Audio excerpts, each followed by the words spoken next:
So for everybody listening, today's guest, Amanda Prince, and I'm going to try to give you a little bit of an introduction, but you're a nurse practitioner. I know that you've got your master's in science, master's of science rather, in nursing, and there's other credentials there that I'm spacing right now. But you've got this great background, cardiology. Yeah, so interventional cardiology and cardiothoracic surgery, and then critical care is kind of like my umbrella coverage for both those specialties. Yeah, love it. So, and that's what's been so fun. So, and I've gotten to know you pretty well through our, through our professional world and work. And then I also got to work with you as a patient and, Yeah. learn that whole, your whole world there. And throughout the whole process, my gears have just been cranking about like all the things that you do with health and wellness and hormones and peptides and all this stuff. And so, just to kind of tee up my excitement and, why I'm excited to get to sit and learn from you today. So I appreciate the enthusiasm. yeah, no, it'll be fun. Let's start with your background. Cause I know, like we had just mentioned, there's kind of the, I'll just call it your previous life, but kind of the background in all the words I can't even pronounce again now. Cardio is the only one they kept stubborn. Okay. But and now, more in like the health, wellness, optimization, hormone space. Talk to me about that transition Yes. and why. So all of my training and significant, treatment experience is definitely more leaning towards Western traditional medicine, all the things that they teach you in undergrad and grad school for symptom diagnosis and diagnostics. So I have over 10 years of experience in that realm. But I have since, in the most recent period, gone back and gotten trained in the wellness realm. And kind of what that looks like is disease prevention and early detection and just wellness optimization. So although most of my working experience has been in the traditional setting, it really has set me up for success in the wellness setting, right? Yeah. Because I have a good understanding of metabolism, disease process, and disease management. But I kind of felt like I was like on this hamster wheel. It's every day the same thing, the same end result. People that already have an advanced disease state, and we're managing them and we're giving them the best quality of life that we can with the interventions and medications that we have. But I couldn't help but think, like, what if we could have gotten ahead of this? What if this person had optimized their health and understood diet, nutrition, supplements, and all of these, like, anti-aging options before they were in the situation where their quality of life is compromised in most situations? Right, right. Tell me more about that. Like the difference between, and I think you used the term Western medicine, and what should we call this new I always use the word optimizing health. I Or think just like the wellness wellness realm is a yeah, really good way to explain it. So I think a good way for listeners to understand is in traditional medicine, when we're thinking about things like laboratory studies, for example, there's this like reference range of what's considered normal, and it can be pretty vast, right? Like, for example, say something is normal, like 50 to 100, and in some circumstances, being on the higher end is ideal, or being on the lower quartile is ideal. So, if you were to go to your traditional medical doctor, or even nurse practitioner, or physician assistant, and your laboratory studies were to fall within that significant range, the normal, they would say, well, your labs are normal, right? And yes, you may be having symptoms, but there's nothing really for us to point to and say, hey, we can treat this, whether it be like medication or surgery. But in the wellness realm, we are trained understanding basic biology as well, but also knowing that people perform better or at their best or feel better if they're in an optimal range. So, some labs, like I mentioned, it would be in the upper quartile or the lower quartile. So in my like treatment specialty now, it would be optimizing those levels. And, if someone's symptomatic, kind of trying to piece together, are their symptoms related to this suboptimal lab level? right. It's definitely not a guessing game, at least for my practice. It's based on science. Right. It's rooted in science. But I also understand that some people may feel better at one lab level and someone else may feel completely different in that same situation. Yeah. And so more like treating the patient as opposed to just the the Yes. I don't know, like that's kind of, I don't want to say an arbitrary standard of what normal is, Right. but like how we all can feel the best. Yeah. So it's definitely like a multi holistic view, meaning yes, I am very understanding that labs play an important role in a diagnosis, but I go by, their whole medical comprehensive history, their symptomology, and their blood work. Right. So we have 3 different things that we're working with and looking at all their body systems because we know that all of our hormones and our nutritional status, our gut, they all play a role in how well each function, right? So it's definitely taking a global approach and not just a singular, like, you have a cardiac problem or you have a neurology problem. Yeah, looking at the whole picture. Tell me more about that. I want to know more about how it all ties in together and kind of works cohesively. Harmoniously. Yeah, harmoniously. That's a great word for it. Because so it was interesting when we did my labs, Yep. vitamin D was low. Yeah. And so I started doing we talked quite a bit and I started doing all sorts of research. And I had no idea that vitamin D impacted so many things in terms of like my feeling and even hormone levels. I had no Yes. idea.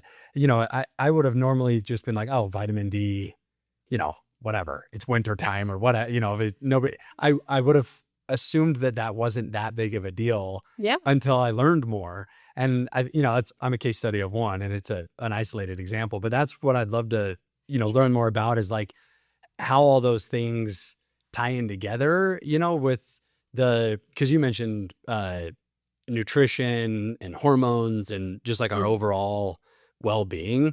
Walk me through kind of like that harmonious relationship and how it all ties in together like that. So I think vitamin D is a really good example because it's one of the main players. So suboptimal vitamin D levels just aren't like a reflection of not getting enough sun exposure.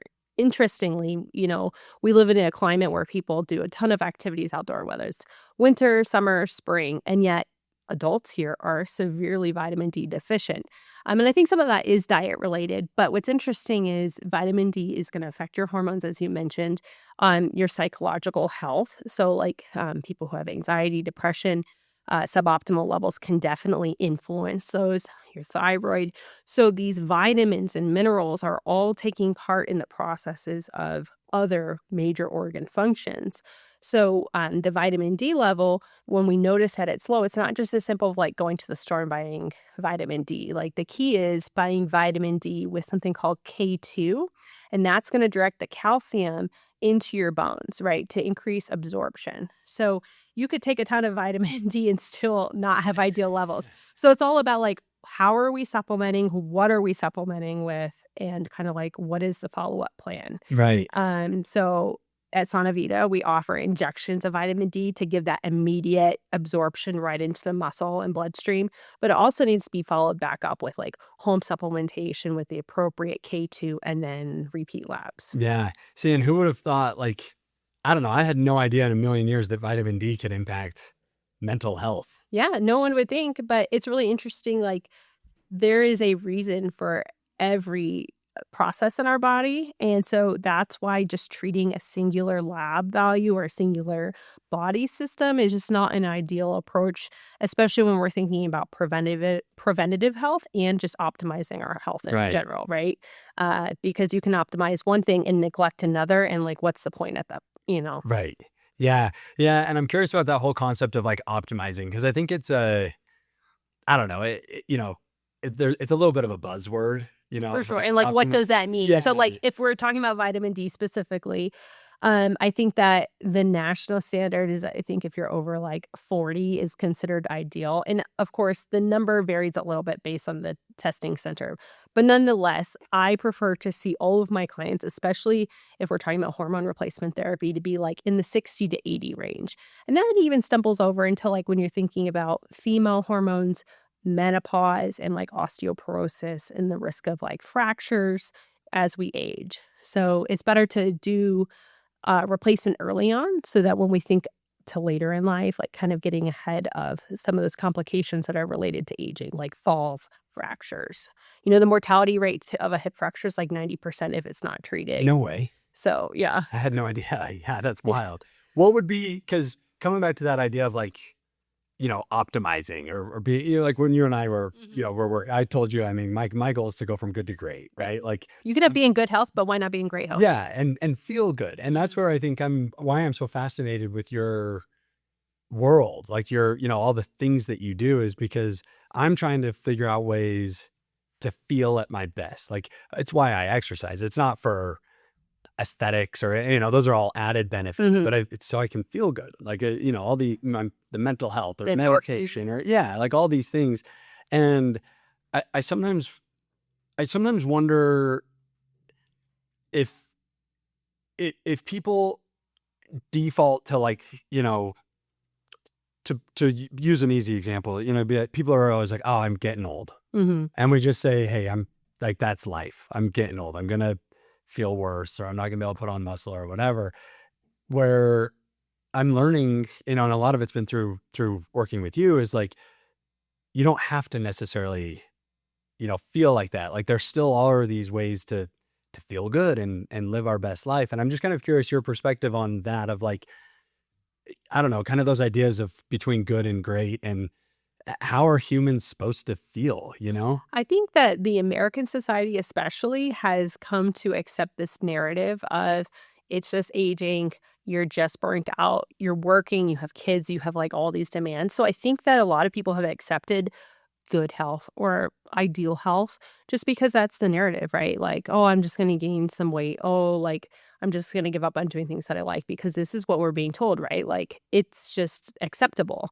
But I think that by letting people know that you don't have to settle for that and that you could go from good to great is really spurring people on. And now that the wellness realm is really taking off, there are more people that are jumping on this bandwagon of like being proactive, right? And oftentimes, I think that some of the barriers to optimization is health insurance, right? Our clinic does not accept health insurance because we find that when I do try to go that route, insurance companies are like, "Hey, we're not paying for all this preventative workup." I was gonna say, you're telling me the insurance companies aren't just like jumping it. They're not, which is interesting because when you look at the cost of, like, cardiovascular disease, what it costs them in the end, or diabetes, but that is not their short-term goal, right? So it's really difficult for people to get this wellness realm covered under insurance. But people are now also seeing that there are opportunities where it's less expensive for them to pay cash or out of pocket to come to these clinics and just get a full comprehensive workup and work towards that longevity and the wellness goals of Right. just getting that, like, going from good to great, and being supported in that aspect. Yeah. And I'm curious, like, because we've been on the same wavelength, that idea of like, good to great. And I entered it. My primary, I mean, I was very curious, Mhm.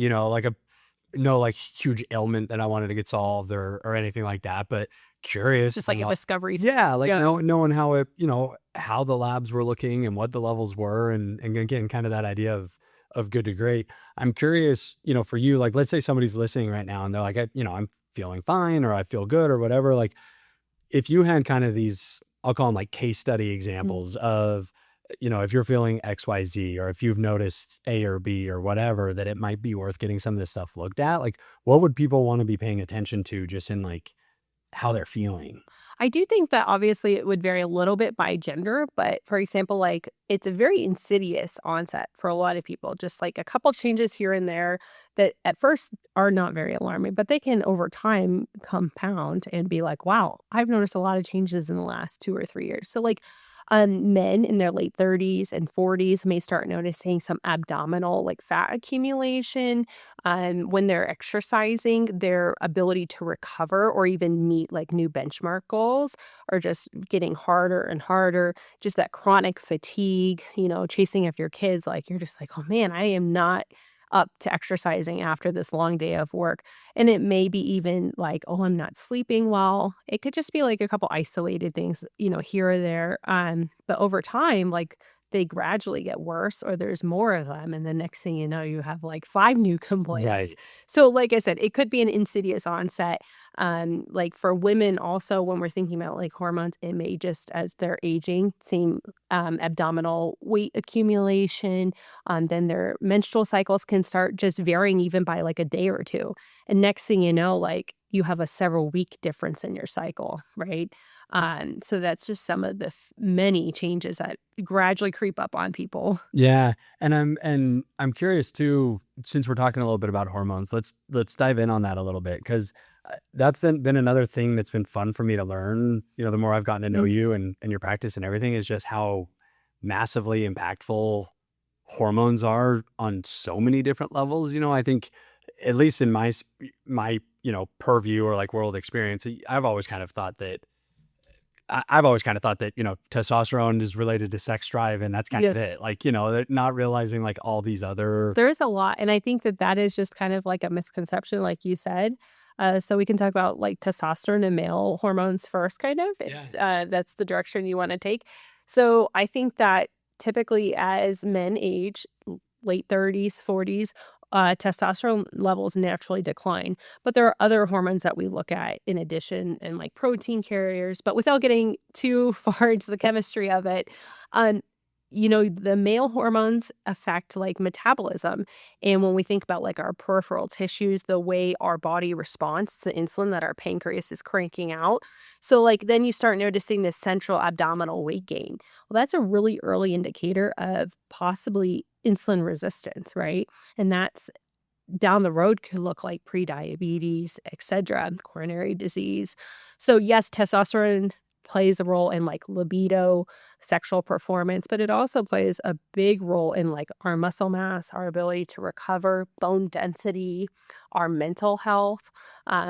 So I definitely think that when men think about coming to see me for hormone replacement therapy or even evaluation, there's definitely this like anxiety that it makes him less of a person or Right. less of a man, like, "Oh, my hormone levels cannot be low, like, I am a manly man." Why is that, do you think? I think that's just, like, the social misconception, and there's probably some embarrassment there, but why not take the leap and get them looked at if it can improve your overall health and then even, like, maybe your relationships? Like, I think that the men that I see, like, sex isn't even the top thing that they're concerned about. Right. It's just, like, poor recovery, like, they're not making gym gains, they're not sleeping, they're kinda getting this, like, dad bod, which society is like, "This is how you're I expected was gonna to say look." again, normalized. Yeah. Right, and I'm not shaming people who are obese because a lot of times it's a metabolic problem and a hormone problem, but I think that we have been kind of coached to believe that when you're in your 30s, 40s, it's acceptable or the new norm to look like that, but there's a lot of processes that are being affected when your hormone levels are suboptimal. And I think the big key to understanding hormone replacement therapy and how we function at Sana Vida is just to restore hormone levels to their natural physiologic level. I am not here to make anybody like a superhuman or have super physiologic Darn it. testosterone, roid rage. Like, that is not the approach. The whole thought process and to really get the benefits of hormone replacement therapy is to restore your hormones to a natural physiologic level. Oh. And it's not a one size fits all. Like, I don't just say, like, every man that comes to see me that's low is gonna get X dose, right? It's very much guided by where you're starting out and just your symptomology and overall Meaning goals. how you're feeling. Yeah. Yes. Right, for Yeah. sure. Because, like, if someone comes to see me and their hormone level is on the lower end where I treat, they're gonna require more hormone replacement therapy to overcome what they're already producing. Whereas someone who has, like, a borderline but still treatable hormone level, we're gonna use less of a dose. Right. Right. And it's Yeah. all about dialing that in, like, it's slow and steady, and it's guided by labs. Yeah. And then and what talk to me about like the benefits of that. So, again, kind of coming back to that idea of like how are we supposed to feel? Like cuz I don't know. I've got this belief that modern society, like there's all these things that I feel like we do that are unnatural, like spending our whole day in front of a computer or under the The I lights. was gonna say neon lights. They're not neon. But, This that's is not a bar yeah, metaphor. I saw the fluorescent lights. Sitting all day, like the movement that we don't normally have, and then our diets, obviously, like there's all these, and I know that I'm talking in a very big picture. Yeah. There's all these like realities of modern life now that are, I'll call it unnatural. Like, not, and like I think about when I feel my best and I'm usually with my family, like usually with people that I love, exercising in some way, outside, being active, building something, like pursuing a goal. Like there's all these like things that then, you know, usually I'm like, oh, that's when I'm at my best. Yeah, that equates to your Yeah. happiness. Yeah. And I think that, in a lot of ways, at least in my world, usually they're somewhat primal. Like Yeah. it's not the great movie that I watched or, the good fast food burger that I ate or whatever. Not that I don't enjoy them, but No. And that's you have to be realistic because this is still the real world. it is 2026. Yeah. There are things in our everyday life that directly, control and influence our hormones, our thyroid, our overall health. So, like, things like microplastics are a really big thing. So being cognizant of that in itself is really important. So, like, obviously, we're drinking out of bottled water right now. Edit them out. No. But definitely, you think of how many things are, processed into some type of like plastic container and then we're consuming them. So that's a huge thing. And then you look at our food sources nowadays, animals that are genetically modified somehow, right? Or they're being given steroids or antibiotics to overcome factors that would limit their life, right? Or to increase their longevity. So all of those things that are being injected into animal products or even like crops, fruits, vegetables, then we're consuming them Right. and then they're being broken down into our system and they're wreaking havoc on our endocrine system and our hormones, just basically every process in our body. And so there are many things that we can do to avoid or try to limit our exposure. But it is natural that when you are doing things that we would consider like primal, that they bring you the greatest joy and you feel your best because that's essentially where it all began, Right. right? And so I am very realistic that, we use computers, like, I'm not gonna say that I don't partake in any of those things, but it's all about, like, what can I do? What can I have control over? And just make small changes. I think that people really get overwhelmed when they think about, like, overhauling their life. Right. They just, like, wanna go in their house and throw everything away, and that is a big barrier to making changes. So I think, like, just starting with, like, I'm not buying bottled water anymore, or a lot of athletes use shaker cups for protein shakes. And so my husband and I just went through this process of getting him stainless steel shaker cups. So it's just like little changes. I'm very realistic that we still live in this modern world Right. and there's only so many things you can control. And you'll drive yourself crazy like eliminating 100%. But if you can make small changes, that is ultimately going to influence and affect our longevity and our health overall. Yeah. And that's like coming back to that whole, like, how are we supposed to feel? Like, I think obviously with it, there's so many variables, but like generally speaking, wouldn't you think that like we're supposed to have sustained energy throughout you know what I mean? Like, I don't know, like these normal No, I rhythms agree. and like stress levels. I don't know. I just can't help but like wonder how much of like the evolution is from either our environment or, I mean, the diet. You brought up that. I mean, I think everybody knows that, people are hitting puberty way That's a earlier. really good example. Yeah, when you think about like boys and girls in elementary school now starting to develop all of that, the first thing that I think to myself is like diet. Right. And it's hard because a lot of children go to school or participate in extracurricular activities and they're influenced by their peers. So, really, the biggest thing that I feel very passionately about is setting a good foundation for their diet. My kids, I for see the how much you most, took. yes. And that was born out of a really rare protein allergy that my son had. But interestingly, that whole process led me to really be shocked by what is in our food. And like when you look on the back of a package, if there's like 20 ingredients, that's concerning. Right. And I'm the first to admit that on occasion, yes, we like have chips or we eat out. But the first goal was to cook things from scratch with basic ingredients. And even thinking about like dyes, that's a really big hot topic now. I know that my son definitely acts differently when he consumes like artificial dyes. So on occasion he has them, whether it's like a party at school or something, but it's something that we limit or completely exclude at home. And I think that circles back around to what you're seeing with kids developing puberty so much earlier because of their endocrine disruptors that they're, being influenced by. It's a huge thing. And it's really scary.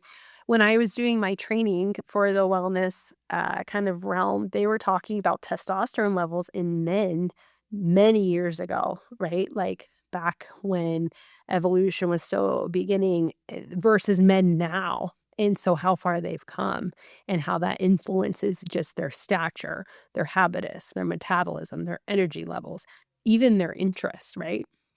So, it's kind of interesting Yeah. how just restoring your testosterone levels can kind of get you back to that center and drive your energy and your muscle mass, you Right. know? Yeah, and I think that that's I don't know, I feel like the puberty ones, like, everybody can wrap their head around that, like, you can see that that happens, like, people know about that, but then when it's impacting adults and our hormone levels, it's less obvious, Yep. It's like these subtle just, like, feeling changes, but it's obvious that there's things in our system that are influencing hormones in humans across the board. Yeah, suddenly it's unacceptable for children to have these like abnormal developments. But like when women and men are aging and we're just trying to restore their natural levels, it's suddenly kind of sometimes even taboo. Right. Like, you just have to suck it up, okay, and move on. Like, no, you don't. Especially, I see that a lot when women, when they come to see me for hormone replacement therapy, is like other generations have this rhetoric of like, we just toughed it out and no one talked about it. Yeah. Right. And like, I think that is a lot of how a lot of topics go about nowadays. Like, older generations just kind of like brush it under the rug and it's not talked about. And then you kind of feel guilty for wanting to pursue hormone optimization or just even wellness optimization. Yeah. Yeah, and that's what I think, coming back to that too about, like, narratives or norms or whatever, and that one thing I'm interested to hear your perspective on is, information that's out there. Like, as you know, I've got 3 kids and, so we're living in the same Yeah. world of parenting and diets and all that, but it was a while back, but I learned about, more about, like, sugar peaks and crashes Mhm. with kids and, like, the importance of sustained energy with high protein breakfasts and things like that. And once I learned about it, I was like, "Oh, we have to have." And it's interesting because and I think I've told you this, but, so much of this stuff I kind of, like, subscribe to intuitively, and then I'll talk to somebody like you, and I'll have the words to put to it finally. But, because I noticed, like, "Oh, I feel better when I do XYZ," or whatever. And so so we do, we have high protein breakfast for the kids, like Mhm. eggs and, try to set them up for success for the whole day. But I wouldn't have known that had I not learned about, diet and, like, just, like, how important that is. Mhm. And so I'm kinda curious from you, like, if people they're listening and they're curious about going from good to great or Mhm. optimizing, where because I feel like the social media and the internet and all that stuff, there's just so much noise and, it's hard to separate, like, fact from fiction and, who are Yeah. we listening to? And I'm just kinda curious if you have, like, uh, any, like, rules of thumbs or, anything that would, like, trigger a red flag that maybe it's not true or, just because 'cause you're so much in that space of, like, we're in such information overload, and what should we pay attention to versus Yeah, not. the information is really something that I feel passionately about because there's so much misinformation, and I think a really good example is, like, I'm on social media, I'm part of some, like, mom groups, and what I see being passed around on these groups, especially related to children, is really scary because these are people who are not trained, they have no formal education, and they are just repeating something that they heard from another invalid source. Right. And then it spreads like wildfire. And next thing you know, you have like people giving their children or their family members like some random supplement that they bought off the internet that they don't know about the source, the dose, and it's really can become problematic. And the internet is really great, but there's also a lot of dangers out there. So a lot of times I feel like people decide like, "Oh, I wanna go from good to great. I wanna optimize my health." But they kinda go rogue, right? So they're reading online, sometimes not from an ideal source, And then they're purchasing supplements like from an unknown source because it is expensive, right? You're definitely putting an investment in your health. And so there are less expensive sites out there that produce like supplements, advice, etc. And you don't know where these meds are coming from. You don't know if there's toxins or fillers. And then next thing you know, you're not optimizing your health. You're potentially harming yourself. So I don't have like a specific resource that I would share, but I definitely would be cautious of when you're reading online about, hormones, peptides, that's a big thing, or even like weight loss, um, because cheaper is not always better. And definitely sites that don't have any type of like research based data behind them, I would stray away from. I know that I've recently started working on the social media for Sana Vita, and I'm really trying to produce some materials for people to understand. Right now, we're like on a female HRT like series, just to provide accurate information, right? To disseminate information that is accurate and safe and reliable. Just because I know there's a lot of noise out there. Misinformation. There is, and it spreads so quickly, and there's so many people who are misinformed, right? So I will not speak on a topic that I don't feel that I'm educated enough You mean to. you'll say, I don't know? I'm very or I will find out, but, like, even when I stepped into this wellness realm, like, I spent 6 weeks going back to school and getting certified in all these additional things because that's the right thing to do, right?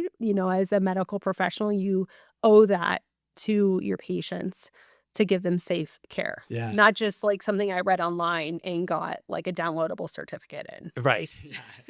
Yeah. And you'll see that a lot. That is very popular in the wellness realm. Oh, yeah. No medical training, but next thing you know, like, we're offering supplement advice. Yeah. I've been seeing posts recently about nicotine, and I have a bad habit. I've been using nicotine for a while, and it whatever. But Whatever, just brush that under the rug. but sometimes it's funny because I'll like there's these posts that I know are not accurate, and it'll like talk about like a recent study found that having whatever how many pouches of nicotine impact like this much or whatever. And Could be helpful. at first I'm like, sweet, like I have no, let's keep going. But then I saw one the other day that was like talking about uh recent studies have shown 7 to 8 Zyn pouches a day increases your close rate in sales. And I was like, okay, that's obviously Right. totally made up. And then it made me question though all these other like little memes that And they put those out there, especially the manufacturers, to kind of, like, make you feel better about your decision, and I'm not here to shame your nicotine use. Probably about to grab them. Are you feeling stressed? No, it's a tough habit, but there is misinformation that is distributed even by, like, big pharma out there just to, like, encourage sales. yeah. And it's scary because how much of the population doesn't have medical training like I have, right? Right. A lot of it. So I can sniff out typically, some of these things, but like, how does the general public know? Yeah. Because there are so many wellness clinics popping up, and it's like, well, I want to know what the credentials of the person are that is treating me. And I have no problem being forthcoming. I never pretend to be a medical doctor. I understand my limitations, and I feel that I'm very ethical with, my prescribing and my advice. Yeah. Yeah. I mean, there might be the rule of thumb right there. It's just even like the credentials of where the information's coming from. You mentioned peptides. Yes. I want to talk about peptides a little bit. Okay, I'm happy to speak on the ones that I am, like, Well, well acquainted with. Can you at least, just to start, like explain to people listening and really myself, what even is a peptide? Like, that occurs in your body or Yeah, that ones. like conceptually, like a peptide. What is? Yeah, so the peptide is a short chain amino acid, and they're the building blocks of every process in your body, right? So when we think about peptide therapy, there's some like two big avenues that I think that most people are aware of. One being the GLP-1 weight loss peptides. I didn't know that was a Those peptide. it's the glucagon-like peptide, right? And it affects our hormones that control like hunger, say, feeling satisfied after we eat. But there's also a peptide group that affects like our growth hormone production. And when we think about that, it's called growth hormone optimization. It's something we offer at Sana Vita. And so these peptides act on other processes in our body. So, for example, growth hormone optimization, one of the peptides is called sermorelin. And so by taking sermorelin, it's a growth hormone secretagogue, essentially. So it tells your pituitary to pump out more growth hormone. So you can take supplemental growth hormone, right? That is a treatment for certain situations. But growth hormone optimization is taking a peptide to tell your body to release more growth hormone. So it's not even like literally the growth hormone. It's No. it spurs your body to create it. Yes. So it's a lot safer. It triggers natural production. We take it at nighttime to kind of simulate when your growth hormone is naturally pulsating at its highest. And that can affect your muscle mass, your skin quality, your sleep.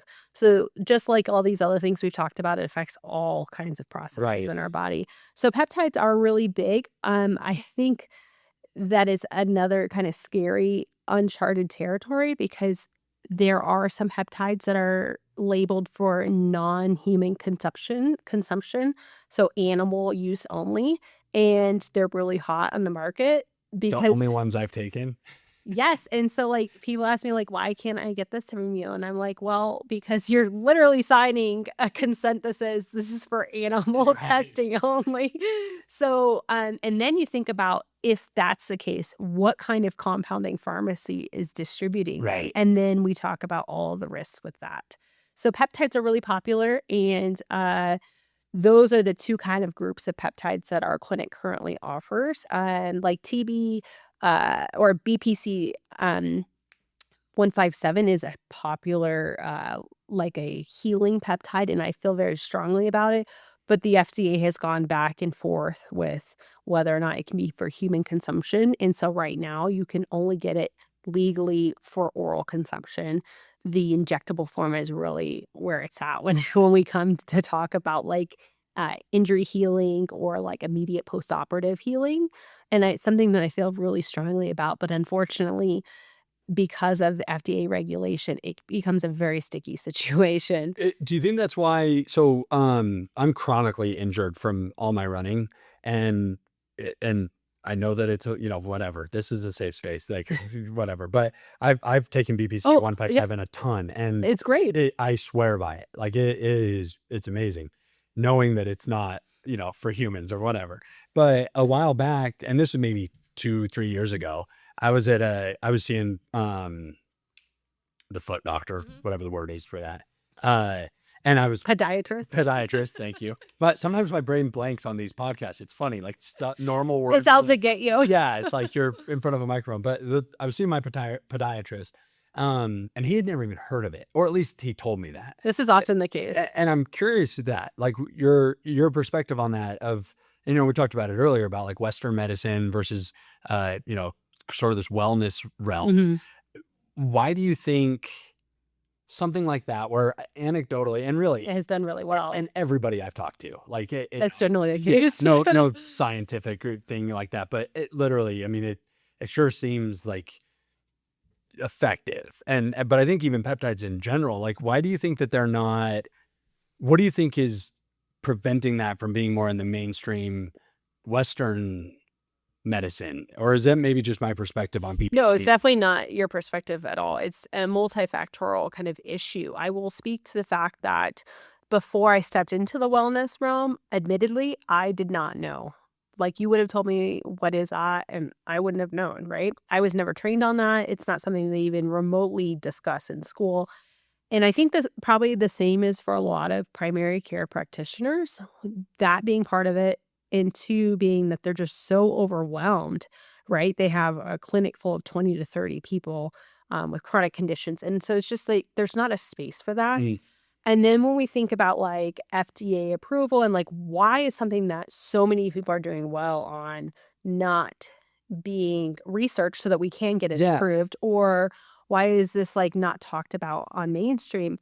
And I think part of that is because the money is not in the cure, the money's in the treatment. And, like, I mean, I come from a Western world medicine, and I still think that's the case. Big pharma, like, the money is in the treatment. They keep you on this hamster wheel. And yes, there's a ton of cancer research and, like, injury research, but the money is all in the treatment, like in the chronic treatment, right? Not cure. Right. And so I think that's why we don't see a ton of resources being pumped into educating providers on peptides and their potential benefits, right? The studies. Um, just because the money, like if someone was better, like then there's this big, kind of void. Right. And that's just really sad because it's a cycle. Like I talked about, I was in that cycle of treating people, and there's still a place for that. I think that Western medicine in the wellness world can live harmoniously. Converge. Yeah. And I even tell my patients now, I am not a primary care doctor, right? I specialized in this and I have this extensive background, and I want to give you the best of what I can offer.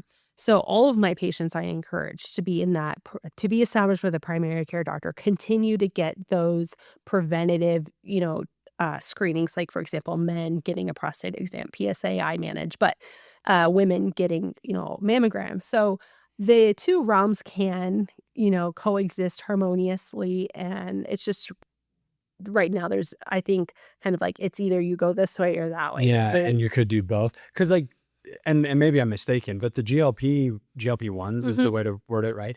It seems like that's pretty accepted in all worlds, or It maybe is, but you'll notice, like, if you watch TV, there's a lot of stigma and, like, "Did you take a GLP-1? You might have a lawsuit," kind of thing, where you see, like, all the legalities surrounding them, and that also has a lot of moving parts to it.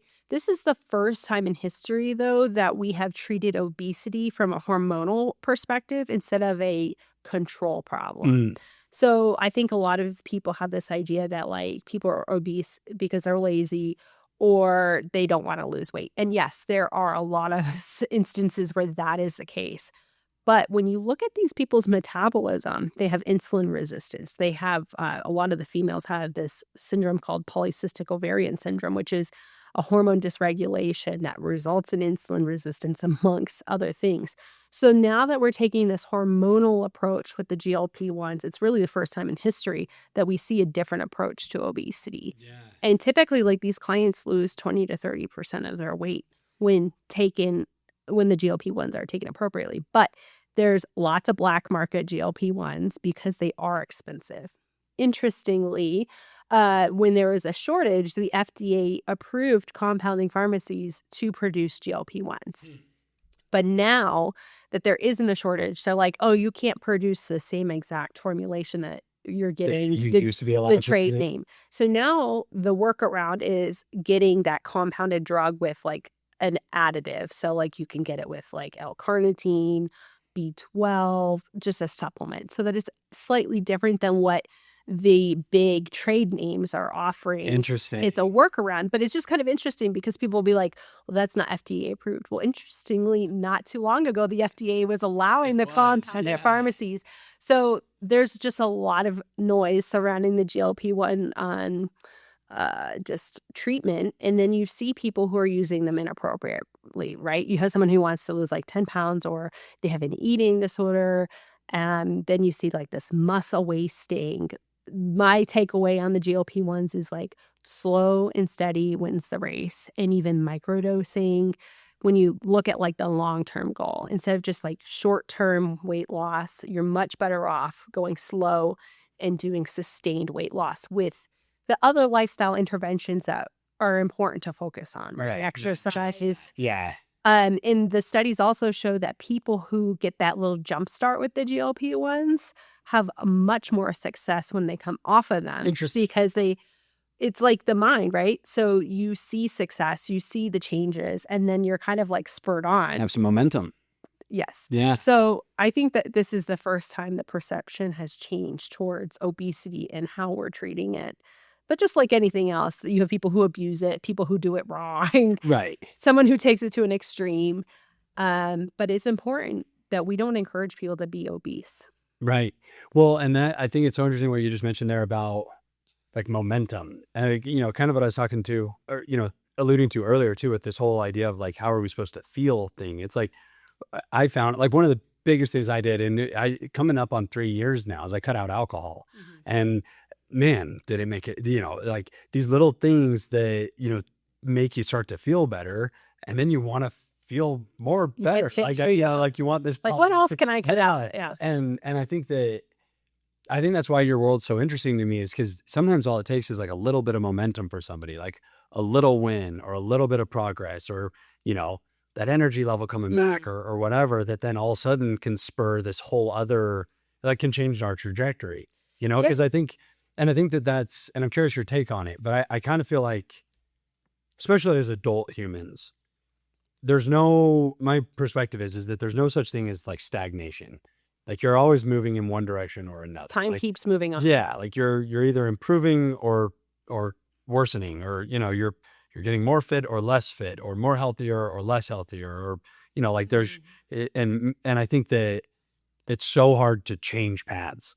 Like you know, if you're feeling crappy and you're gaining weight and your hormones are down and you know now you feel worse, which then is harder to make a more It change. snowballs, Yeah, and and then, like, you lose your momentum, right, to make a change. right. I think that change is really hard, and don't quote me on the actual days, but I think they say it's, like, 60 something days to form a new habit. And so it's kind of interesting when we look at, like, early signs that men notice with, like, low testosterone, one of them is their work performance, Mm. right? So, like, are you one of the questions we ask, like, "Are you not being as productive at work?" Right? That's a subtle change. It may not even be your body, it's your mind, right?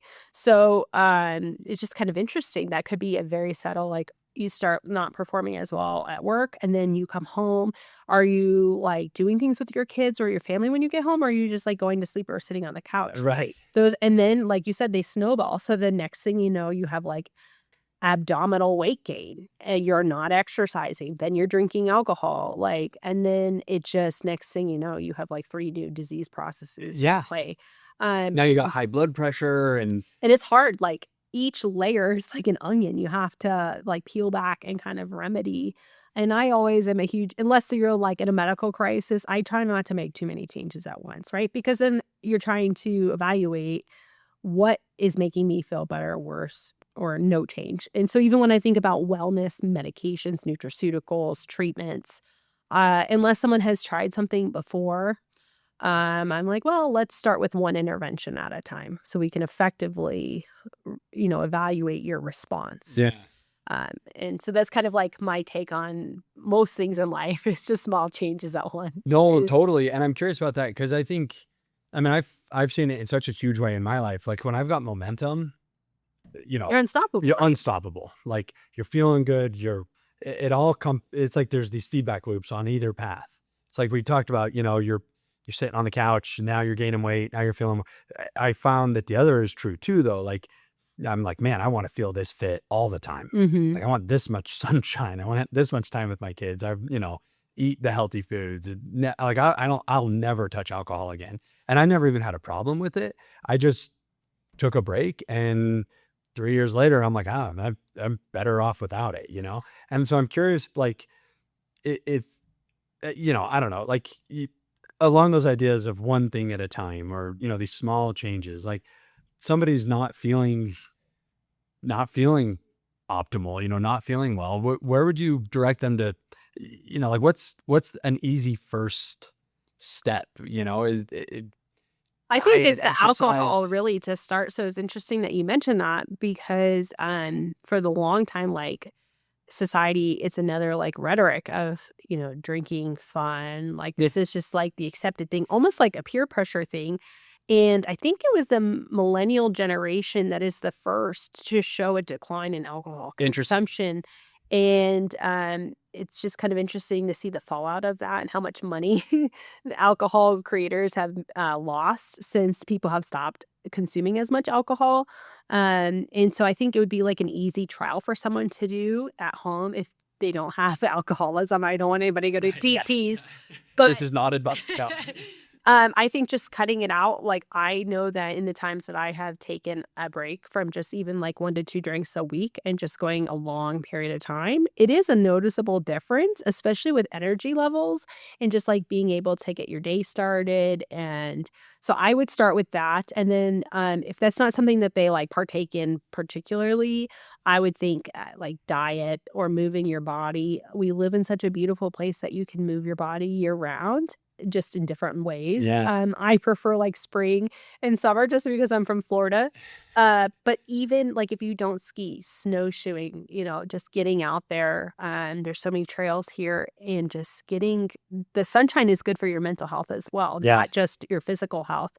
Um, and if you have a friend, like, just being like, "Hey, do you wanna try, like, eliminating this from our diet too?" Like, it's really helpful to have someone that is A like-minded, battle buddy. a Yeah. battle buddy. But I don't, recommend doing anything extreme ever because I don't know, I feel like that sets you up for failure, but simple changes, alcohol, diet, exercise. We've started doing, I think you'll think this is interesting, but I've started doing walking meetings with my team, Oh, I and it's so great. how do they feel They're about it? It's way more productive. Well, we can ask Ryan afterwards, but it I've loved it. Well, part of it was necessity. We don't have a very private office, so it's like, well, let's go outside, and then it's like, oh, well, let's walk while we talk. So we call them walk and talks. But we've just been kind of walking and talking and having our meetings, outside with a little bit of movement, and I found that they're more productive. Well, and then they're seeing, so, like, kind of it's like herd mentality. It is interesting because that circles back to your children. So my husband and I, specifically my husband, exercises in front of our children Yeah.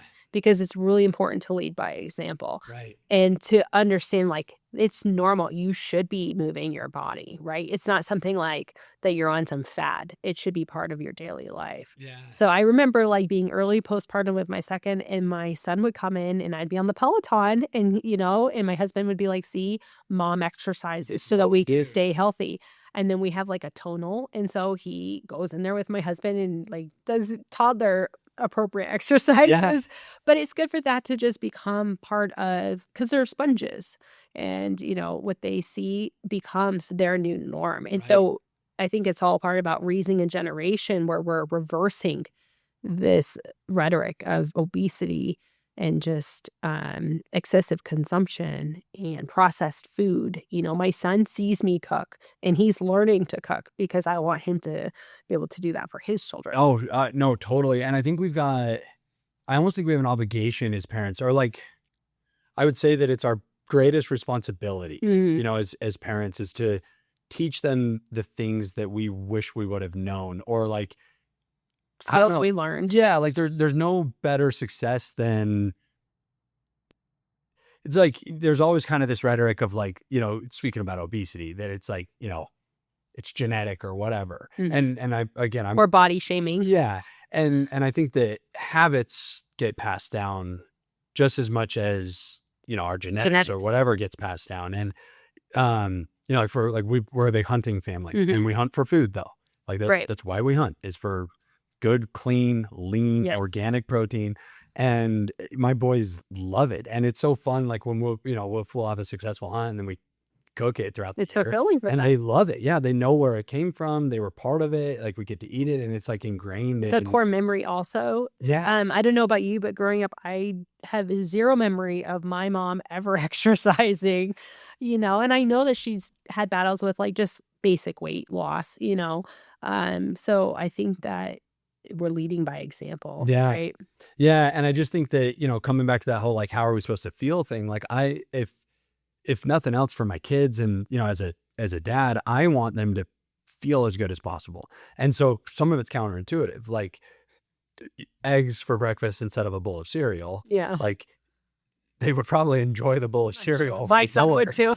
but their days are better because we had, a high protein When you think about, like, breakfast. even their ability at that age for emotional regulation is completely related to what are they putting in their Oh, body. that's why that was so profound to me. I don't remember what I saw, but it was, I mean, it was, and we've always been healthy. I've always eaten healthy, but it was recent that, like, just hit me like a rock, especially with kids, the swings with Yeah. these high sugar It's like, you're elements like, of. "What's happening to my child?" Yeah, and then you're like, "Man, it almost is doing them a disservice, by, like, almost setting them up." I don't wanna say for failure and, like, catastrophize it, but, they gotta go sit at school all day, and, Yeah. like, don't get me started on that. They only have 30 minutes of, like, active playtime, whatever, but, at least then there's some sort of stability in terms of, like, their ability to retain information, Yeah. energy levels, and stuff like that. So that's a lot of why I love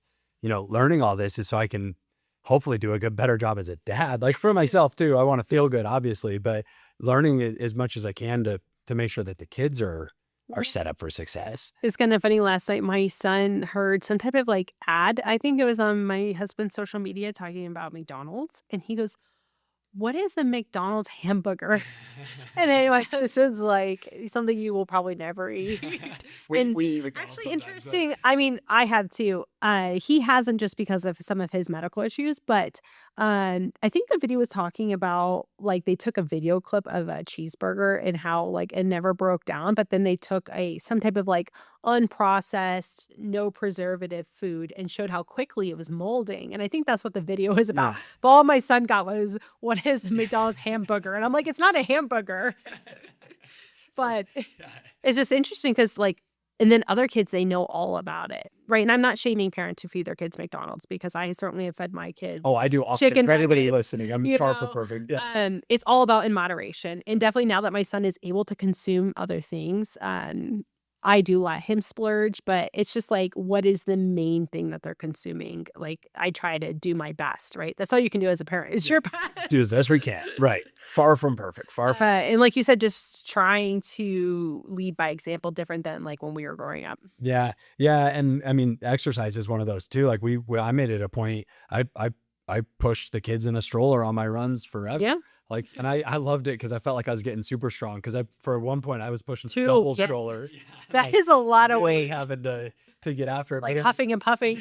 But it was fun for them. They enjoyed it and got to see it, and got to see mom and dad, working out. One of the coolest things, my wife ran a full marathon uh 2 summers ago now, I think it was. And I got them these my mom's my superhero Oh. shirts. And like, and whenever I run races or my wife, our tradition is that we all finish together. Mhm. So like they'll be waiting at the finish line and I'll And find you can them, cross together. going together. Yeah, just so that they're like, I don't know, seeing it. And I think it's why I'm so fascinated with your world and like all the things you're doing. Is I feel like if more people knew, like everybody wants to be the best parent possible. Of course. Some I don't exceptions, know, like, anybody who's, like, sits down and says, "I wanna be the Yeah, worst like parent." I'm here to purposefully mess up. I think that we have situations where we have so much misinformation. We have, Exactly. you know, like financial constraints, convenience of speed, like whatever it is, where I think that s- modern parents in a lot of cases just don't know better. And they're overwhelmed, right? You're being pulled in so many directions, so many activities, and I think that there's a lot of pressure by other parents and, like, friend groups to just follow in suit and not to break that kind of mold. Yeah. If you had it your way, like, I don't know, you have a genie, whatever, you get three wishes. I don't know, like whatever the analogy is. But let's just say that like you could get word out, to parents and individuals or whatever, as far as like how good life can be, how good you can feel, like these examples and things like that. Like what would you want people to what would you want the message to resonate with people as far as like, you know, dis overcoming some of the misinformation and like narratives and stuff like that. Like if you had, you're on broadcast TV or whatever, and they're like, you get to talk to everybody for a minute. Like, what would be your message to people that are listening on things like that? I think the take home point is, like, you don't have to settle for feeling poorly because that's just what you're being told, or accept that something is normal, right? And then going to see a practitioner that can help you, and just even getting a blood panel just to start out and see if there's something out there. And then you'll know. Yeah. And I would stray away from, like, Facebook groups. I would really try to seek out evidence-based clinics or, evidence-based research articles. There's a ton of great There information is. out You there, should mention that. that you can get, a hold of. I think the take-home point would be, if you're looking for something that is reputable, that's outside of, like, a clinic, something that is rooted in evidence base. So what does that mean? Like, there are research studies that back up the use or the disuse of Mm. something. and just doing your due diligence. Does this make sense? Does this seem accurate or safe? And then if you don't know, certainly reaching out to a professional and really even looking into their credentials. I think that's the other thing that I have learned, that there is a lot of professionals or people who consider themselves professionals that do not have appropriate training or have like an online certification course. Right.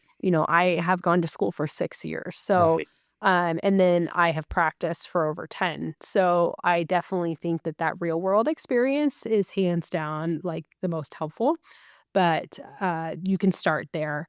And I think a lot of clinics capitalize on people's want to kind of enter this wellness world. And that's really sad.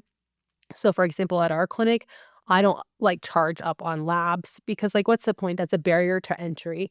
And it doesn't get anybody anywhere because that's just a client's going to go elsewhere. Right. So, labs are what they are. And then, I think all of our pricing as far as treatment is pretty modest. But there are people who will take advantage of you and your want to feel better. So, you just have to do your homework on treatment options and the practitioners. Yeah. That's the big thing. Right. Yeah. And because of the world we live in, there are telehealth options, right? I treat the entire state of Colorado. I don't just treat Durango. And that's what's really great is if you don't have someone here that you like, you can find somebody else that you do like. Yeah. Yeah. Benefits of the technology in the Yes. modern world. So you might get Not some all bad. radiation exposure, but Put on your blue light glasses. yes, or whatever. Yeah. it'll negate the 30-minute consultation. But there's a lot of options out there, and the internet is very scary, but it can be a powerful tool. Yeah. Yeah, for sure. And I know everybody's worried like AI is going to put out like the medical field, but it's not going to, No. because you can't beat out life experience, Right. right? A practitioner that has experience. Yeah. There's just something you can replace. Right. So, Amanda, thank you so much. This has been super fun. I have a gift for you. no. So these are my Inspire by Example shirts. Oh, thank you. We will wear this. Because you're inspiring by example. I mean, even like your cooking content, and I know we didn't talk much about that, but it's fun, and the things that you're putting out on social media and the work that you're doing obviously is, super inspiring, and living by example and being a good example for your kids. Thank and, you. I'm and all honored to be that. part of So it's a movement. That's I've passed out, I don't know, I've passed out well over 100 of those, but they're all earned. Nobody just gets them. But I mean it sincerely, because you are inspiring by example. So thank you so much. And thanks for educating me and our audience, and sharing the good insight, because I've thoroughly enjoyed it. So thank you. Thank you. And I guess I'll end with one thing. Since I feel so passionately about cooking and a lot of my content is food related, when I was growing up, my mom always said, if you can read, you can cook. And so like, I am no chef, but I have spent a lot of time reading and following recipes. And I mean, no one has died in my house yet. Yeah. So you have to start somewhere. And even if you're learning about health, if you can read, you can improve your wellness. Love that. And then just come see us at Sana Vida. Yeah. And then follow you for all the cooking inspiration. Follow me for cinnamon roll. Right. Yes. Amanda, thank you so Yeah, much. thanks, Ben. It's great.